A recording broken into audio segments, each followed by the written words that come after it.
चिठानी। एक दिन शिवानी और प्रज्ञा रसोई में खाना बना रही होती हैं। तभी प्रज्ञा को रसोई में एक चूहा दिखता है और वो जोर से चिल्ला पड़ती है, दीदी वो देखो चूहा। वो डर के स्लैब पर चढ़ जाती है। अरे चूहा ही तो है, तू तो ऐसे डर रही है जैसे तूने कोई भूत देख लिया हो। कितनी डरपोक है तू भी ना प्रज्ञा। आप ज्यादा हंसो मत दीदी, हर इंसान को किसी ना किसी चीज से डर लगता है। लगता होगा, पर मुझे तो किसी चीज से डर नहीं लगता। मैं तो बहुत बहादुर हूँ, पर तू हद कर दी भाई, एक चूहे से डर गई है। एक दिन प्रज्ञा अपने कमरे से बाहर निकल रही होती है और तभी शिवानी उसे पीछे से आकर डरा देती है। प्रज्ञा एकदम से उछल पड़ती है। दीदी ऐसे भी कोई मजाक करता है क्या? अरे जरा अपनी शक्ल तो देख, एकदम बैंगन की तरह नीली पड़ गई है। अरे मेरी देवरानी इतनी बड़ी डरपोक है, मुझे तो पता ही नहीं था। आप ऐसे चौंकाओगे तो कोई भी डरेगा ना। अरे नाना, कोई बहाना अब काम नहीं आएगा। आज से ना तुम्हारा नाम है डरपोक प्रज्ञा। शिवानी प्रज्ञा का मजाक उड़ाकर चली जाती है। प्रज्ञा शिवानी की मजाक उड़ाने की आदत से परेशान हो जाती है। जब देखो मेरा मजाक उड़ाती रहती है, इनकी शिकायत तो मम्मी जैसे करनी ही पड़ेगी मुझे।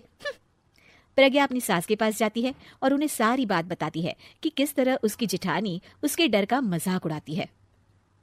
ओहो, तो बड़ी बहू को बड़ा घमंड है अपनी बहादुरी पर।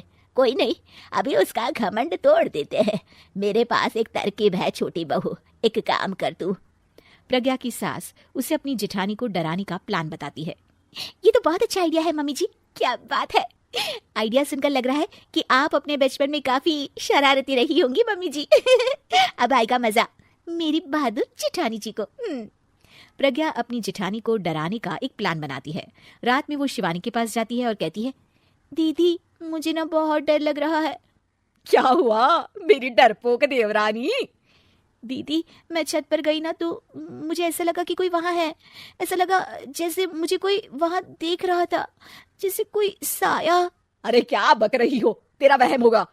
नहीं नहीं दीदी, आप चलो ना प्लीज मेरे साथ, मुझे तो बहुत डर लग रहा है। मेरी एक साड़ी सूख रही थी, वही लानी है। प्लीज आप चलिए ना ऊपर मेरे साथ।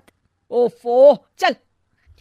प्रज्ञा शिवानी को बहाने से छत पर ले जाती है और वो उसके पीछे चल रही होती है। ले आ गए हम छत पर, कहाँ है भूत, दिखा, कहीं तो है नहीं। तभी प्रज्ञा चुपके से सीढ़ियों पर छुप जाती है और शिवानी छत पर अकेली रह जाती है। अरे प्रज्ञा कहाँ चली गई? प्रज्ञा एकदम से सीढ़ियों का दरवाजा बंद कर देती है। अब शिवानी को डर लगने लगता है। मैं नीचे चली जाती हूँ। लगता है प्रज्ञा भी नीचे ही चली गई है।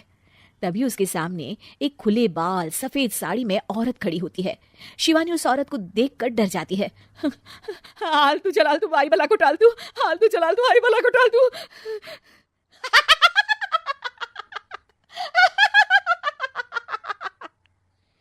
चुड़ैल की हंसी सुनकर शिवानी बुरी तरह डर जाती है।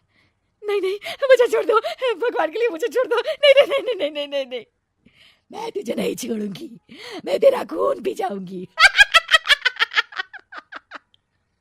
तभी चुड़ैल की हंसी उसकी सास की हंसी में बदल जाती है। मम्मी जी, ये तो मम्मी जी की आवाज है। शिवानी आंख खोलती है तो सामने उसकी सास चुड़ैल का मेकअप करके खड़ी होती है और प्रज्ञा और उसकी सास जोर जोर से हंस रहे होते हैं। क्यों मेरी बहादुर जेठानी जी, आप तो कहती थी कि आप किसी से नहीं डरती। ये तुमने अच्छा नहीं किया प्रज्ञा। और सासू माँ, आप भी इसके साथ मिलकर। और नहीं तो क्या बहू, तुम अब मेरी छोटी बहू का ऐसे मजाक बनाओगी तो मुझे तो चुड़ैल बनना ही पड़ेगा ना। प्रज्ञा और उसकी सास और जोर जोर से हंसने लगते हैं और शिवानी गुस्से में नीचे चली जाती है।